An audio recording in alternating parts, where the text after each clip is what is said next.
Hi, welcome to the Israel First television program with myself, Martin Blackham. Today on the program we're doing a special Hanukkah, the Feast of Dedication, a program on it. It's a special Hanukkah program, and in the studio to talk about it we have a special guest, Rabbi A.B. Reichman. Thank you so much for coming in today. We really appreciate you giving us your time and expertise and insight into the Feast of Hanukkah. Rabbi A.B. Reichman, you were originally born in Haifa, and you come from Holocaust surviving parents. You moved as a youngster with your family to the United States and returned to Israel in 1977 with your wife Libby. You've worked for the Jewish Agency. You've been responsible for community relations now for a while at the Center for Jewish Christian Understanding and Cooperation in Jerusalem, and it's great to have you with us. And CJCUC. CJCUC. And if you want to find out more about Rabbi A.B., you can go to the CJCUC website, and there's a lot of information and also updates and Facebook and everything, all the social media. Now, in the news at the moment, and particularly relevant with Hanukkah, the Feast of Hanukkah, is the Times of Israel has reported that President Trump, who's had the Hanukkah party in the White House, said, well, I know for a fact, this is what Trump said, that there are a lot of happy people in the room, he said, talking about Jerusalem.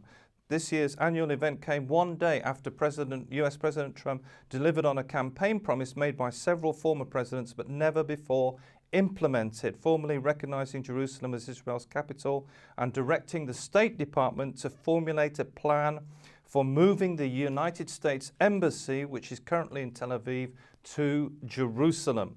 Orthodox Rabbi Meir Soloveitchik, who has long been associated with the Republican Party, did the Hanukkah prayers, and he said he thanked President Trump for recognizing what we've always known to be true.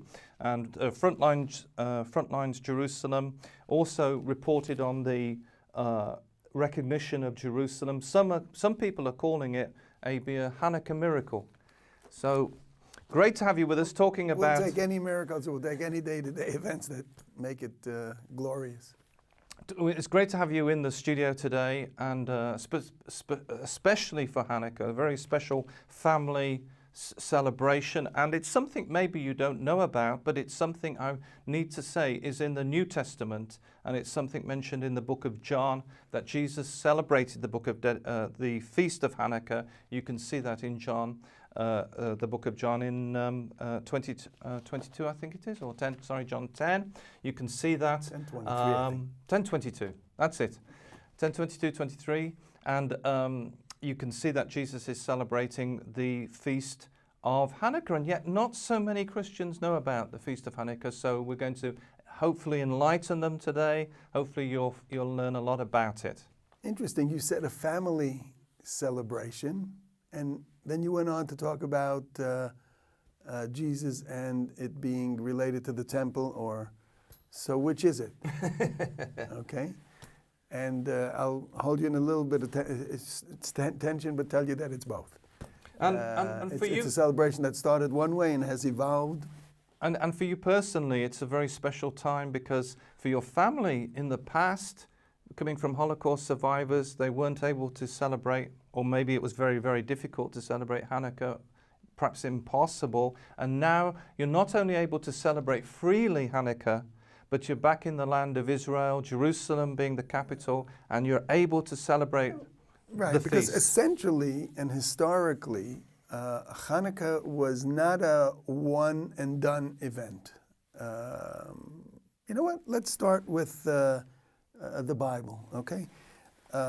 In Haggai, chapter 2, verse 10, and then more clearly in verse 18, chapter 2, verse 18, the prophet Haggai says, please note that from this day and on, from the 24th day of the 9th month, the day wherein the tabernacle of God, of the Lord, was founded, the first day that we put one stone on another to begin the construction of, this is the beginning of the Second Temple. This is, coming back after 70 years of being in, if you will, in Babylonia, right? They begin to do, and that's the 24th day of the 9th month. In the Hebrew calendar, Kislev, the month of Kislev, where we celebrate Hanukkah on the 25th day, is the 9th month. Wow. So the beginning of the Second Temple is noted to be, is anchored on the 24th of Kislev. And so whenever they had rededication, right, that's another name for this holiday, they wanted to anchor it and connect it to the same day. Because the actual story of Hanukkah, the historical that we most clearly related to, occurred in the 160s before Common Era, okay? We talk about Greek or Syrian Seleucids or Greek Seleucids, battling Israel for sovereignty over this tract of land. You mean these kinds of things happened before? Yes, they did, many times. And there was a struggle, and when it becomes a religious struggle, where the Greek politicos start to impinge on Jewish religious norms, then there's an uprising, and that's what we relate Things to the like Maccabees. Circumcision and other things were banned. And the ones that are most mentioned are Shabbat and circumcision, right? The core beliefs of or norms, rituals. And then, of course, the temple became also a focus of their defiling the religious realm of Judaism. So there's an uprising. Right. But interesting enough that the uprising did not begin until there was imposition of anti-religious laws and regulations. In any case, that is related to in the year 160, 162, 165, before Common Era. And then, as you can imagine, it was not a structured war of standard army against other army, right? It was like a guerrilla warfare, I understand. Yeah. You live in a geographical area that... Right, yeah. The amazing thing is that this area used to be known, as far as I'm aware, and I could be wrong, but as far as I'm aware, it used to be known... You've been right a few times. I'll go with that. As far as I'm aware, that this area was the Maccabean Council. This was called that, and that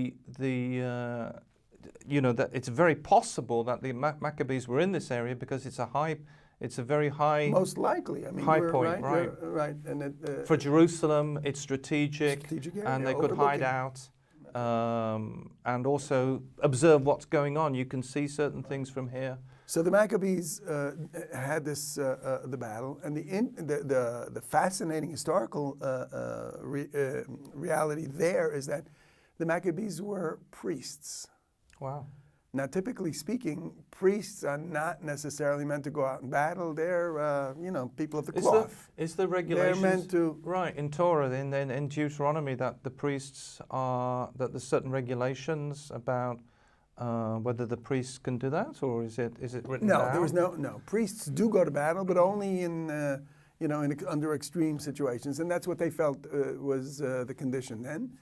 And so much so that they then took over the running of the government of whatever it was of the time. And that's problematic. In the Jewish tradition, there's meant to be a separation of church, temple, and the civil government. Right. And these guys took over because they felt it was a real emergency situation and took it over. So we're talking about the 160s before. Now, as you can imagine, if we go back to the exact dates, guerrilla warfare is not like they have, a massive battle and it's all over in one day. I mean, that's a rarity. So when they realized that it was over, somebody said, they probably got around and said, so when are we going to celebrate this, right? And somebody said, well, if we look carefully in the Bible, we do have a precedent for the 24th of the 9th month, right? So we won't do the 24th. We'll do it on the 25th. And we have a precedent of lighting the menorah, which was the candelabrum in the temple. And we have chosen, as it is today, it has evolved that we light 8 candles. The candelabrum in the sanctuary temple was 7. 7 candles. So because we want to maintain that distinction Right. between the temple and, as you said, our family home celebration, so we have 8 candles, okay? And then there's a whole story about the miracle of oil, that they came into the temple and there was only one little pint of oil, and it was meant to last for 1 day, and then miraculously lasted for 8 days.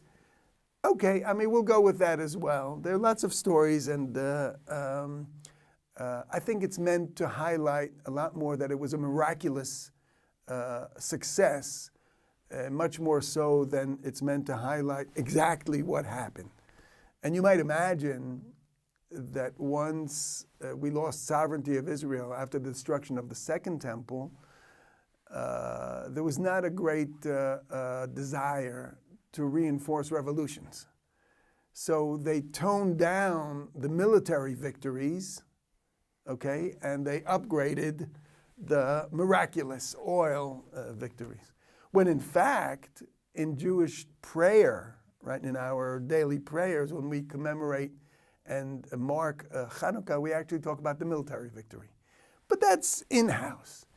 And as we... Right, and because AB, the Jewish people were in the diaspora, they were, and the pogroms and the Holocaust we've mentioned, it wasn't possible maybe to talk about these things.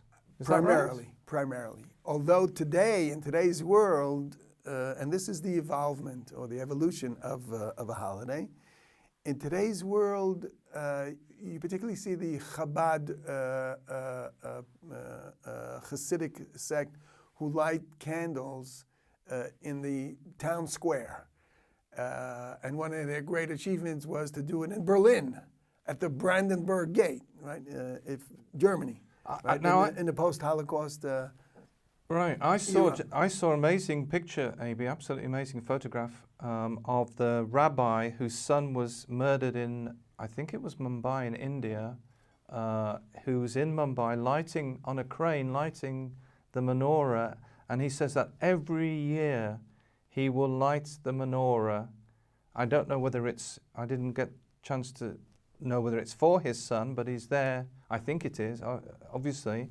For his son, he's lighting the menorah I think that whole family was murdered. I think there was only one son that was saved by a caregiver, right? And is there the father? I don't remember the exact the father. Maybe it was the grandfather. Okay, the grandfather. Makes sense. I think, that would make sense. The grandfather lives here in Israel. That would make sense. Yes. There's a photograph of him lighting. Miraculous about that. Yeah, it's amazing. Anyway, so Hanukkah has become.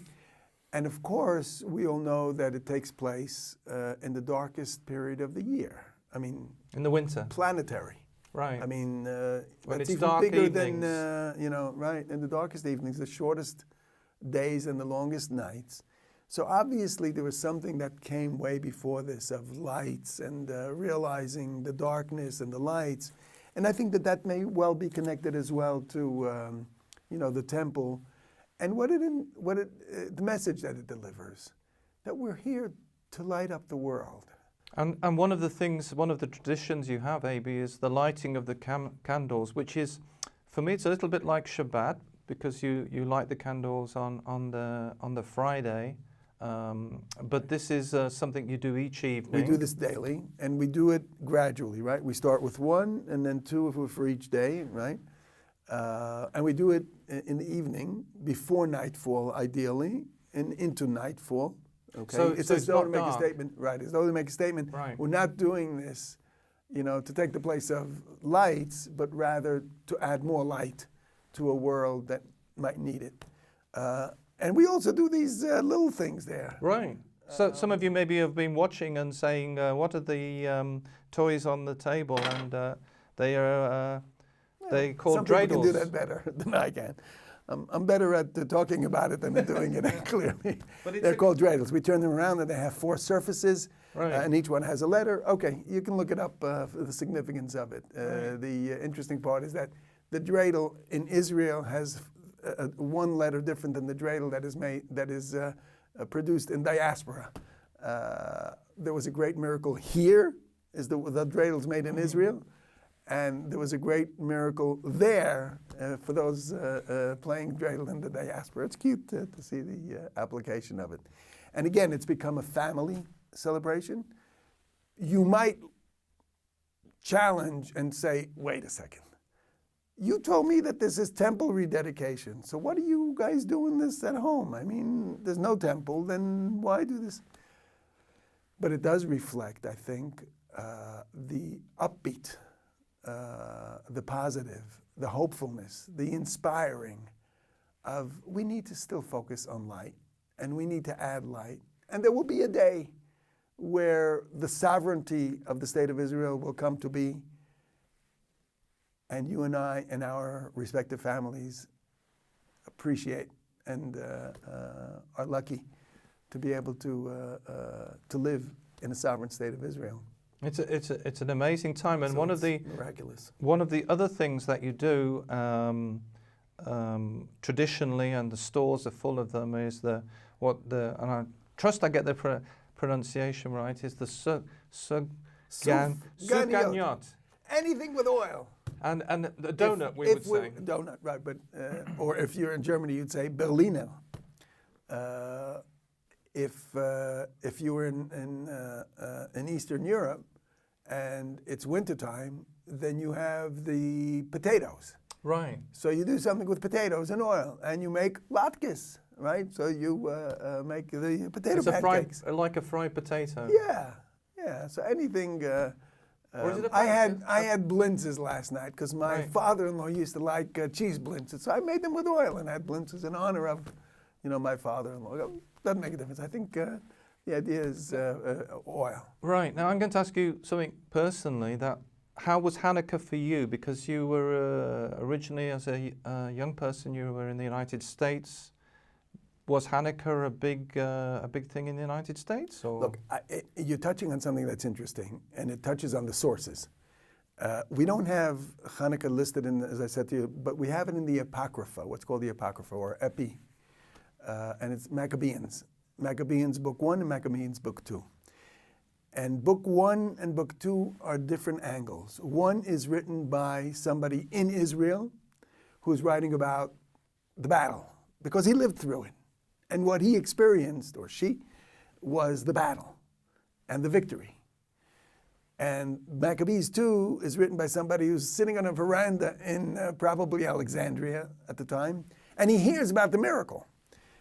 So whether he feels guilty about not having participated, I don't know, but it becomes a religious miracle. And that's the whole story with the oil, and they make it, okay? And I think that parallel continues to this very day. We find that my family in the diaspora will focus a lot more on the religious part of the holiday, religious ritual, and we kind of like say, yeah, but somebody had to do the dirty work, Which is kind of funny, because there was a big controversy, and you might not know this, but there was a big controversy with Hata Valley, who's the deputy foreign minister from Israel, going to the United States and saying, you don't know what we're going through with rockets and having to fight in the IDF. Yeah, she was a little more, I would say, not respectful than that. But it's an ongoing struggle, and I think really, if we really want to bring light to this world, the first thing we need to do is to accept each other and to sit around the same table. And you may be sitting at the table in England, or you may be sitting at the table in India, or you're sitting at the table. Let's sit at the same table and light a light without finding the differences between us, but rather the commonalities. It's a lot more pleasant, and it'll build a much better world. And I think when all is said and done, Hanukkah is meant to talk about rededication to human values of a much higher order than just am I right or you're right? We're both right. And it's fantastic to go into Jerusalem and see the lights, and they have a glass case, Right. and you have the lights inside, and Right. to go down the alleyways and see these. See, this is meant for indoors, right? You're not Right. concerned about it raining, right? We're not concerned about it raining. But if you're lighting outdoors because you're looking to publicize the lights, then you encase it in glass, see-through, so that everybody can see the lights. Is that a tradition that all the Jewish community do, or is it just certain communities that will do It's a tradition that grew up mostly here in Israel, in Jerusalem, and more by the ultra-Orthodox. But it's expanding slowly. It's, it comes with being in a comfort zone. One did not do that in the 1600s Right. when you were in the Ukraine. Without taking anything away from anybody, or in Poland, or in whatever it was, that you don't maintain that in the house. Would have been extremely dangerous for you and your family. Well, it would have been felt to be not appropriate, even maybe. Yeah, You weren't yeah. being sensitive, maybe, to the community around you. Exactly. It would have been not called for. And sometimes, as we're coming to the end, and it's important for the people to know that the Hanukkah lamp isn't a menorah. It's a kind of a menorah, but it's not, because sometimes you know what's happened. You've gone to a store, and a Jewish store, and you've looked and you bought the wrong thing.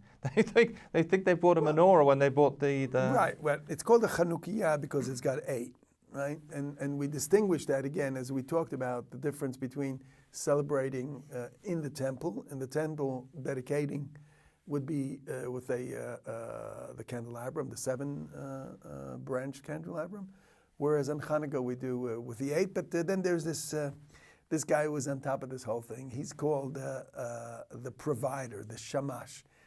We light this one first, and then from that we light all the others. Wow. It's a tradition. Wow, And we do that amazing. with olive oil. Again, the highest order is olive oil, again, specifically Israel, and recognizing purity and, Wonderful. Thank you so much for joining us today. Time, as And thank you for usual, the has coffee. gone so fast. And if you want to know more about Rabbi Abi, you can go to the cjcuc.com, and there's a lot of information. And I'm sure there's ways they can contact you if they via the different social media and all of that sort of thing. And thank you for being with us this week, and we look forward to seeing you next time on Israel First TV program.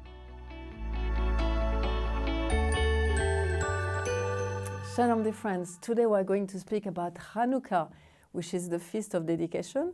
And we know in John 10:22 to 23 that Jesus were going to the temple at the Porch of Solomon during the Feast of Dedication, which is the name in Hebrew for Hanukkah. And it was winter, so we know that it was during winter time. And when you look at the Jewish calendar, it was the 25th of Kislev, which is around December, usually. Most of the time is December, okay? So I'm going to teach you how to put the candle, because this feast is for 8 days. So the first night, we put one, which is the one in the middle here, is called the shamash, which is the name.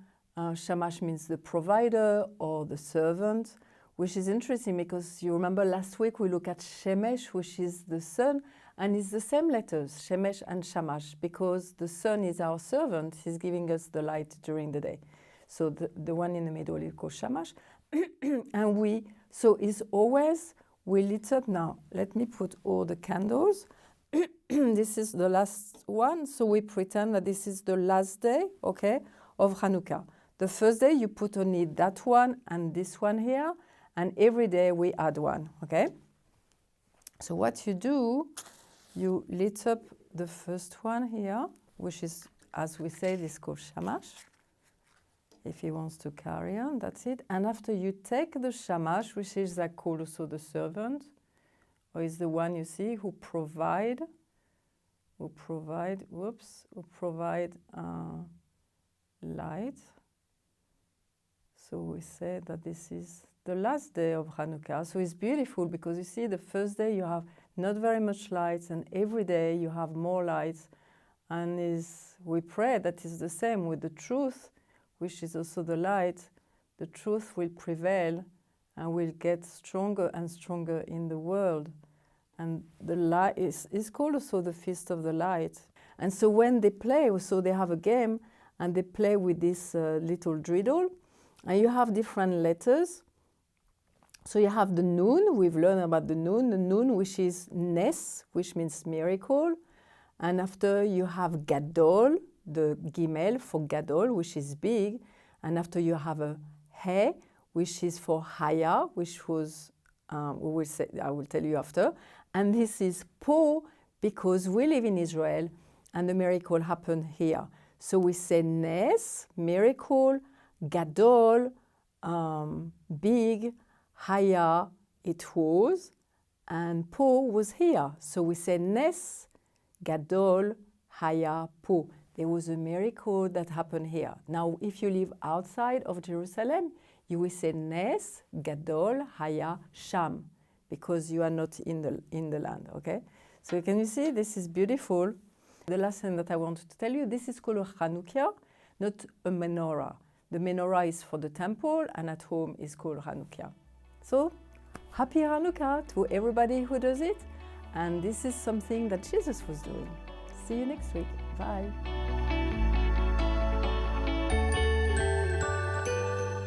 Thank you so much for joining us on the Israel First television program today on our special program regarding Hanukkah. Don't forget you can email us at info@israelfirst.org, and we love to receive your emails. Don't forget it's because of your support that we're able to do the program today. Visit the website www.israelfirst.org, and remember we're the program that looks at the land, the people and the language.